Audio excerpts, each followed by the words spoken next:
Mahirap po ang pumunta, tumayo, at magsalita sa inyong harapan.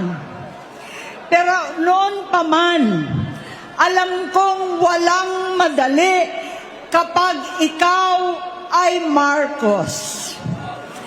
Nanginginig ako at ang aking boses, hindi dahil ako'y natatakot sa inyo, kundi dahil nalulungkot po ako. Ipagpaumanhin ninyo kung sa gitna ng pagsasalita ko, ako'y hihinto, hihinga dahil sa bigat ng aking kalooban. Pero hindi yan ang dapat kong ihingi ng paumanhin. Hindi yan ang kasalanan ko sa bayan na dapat ihingi ko ng tawad.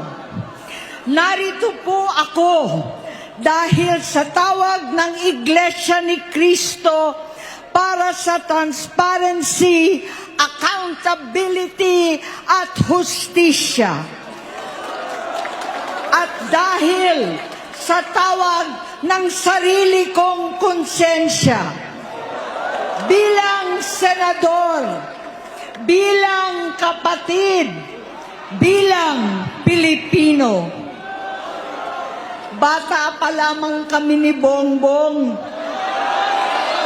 Alam na ng buong pamilya ang problema sa kanya.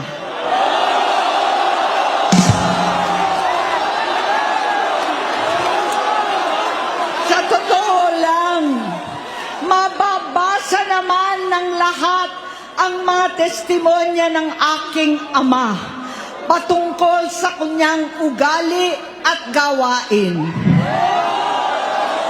Noon, dahil may tatay pa kami, hindi ko pa siya responsibilidad. Noong tumatanda, ay mas naging nakakabahala. Batid ko na nagda-drug siya.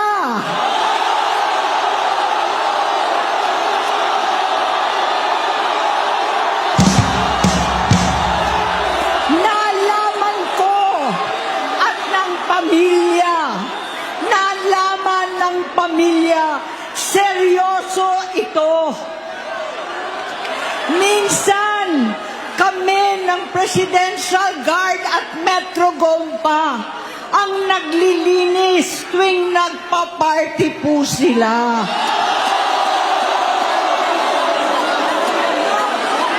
Namuhay kaming magkakapatid sa ibang bansa. Kami-kami lang.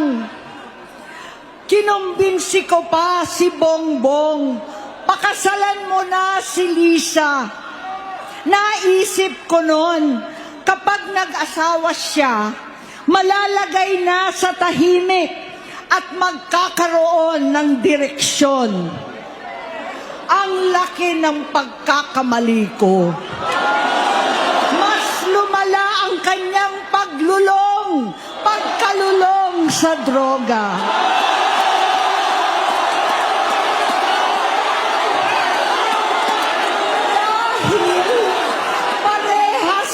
Silang mag-asawa.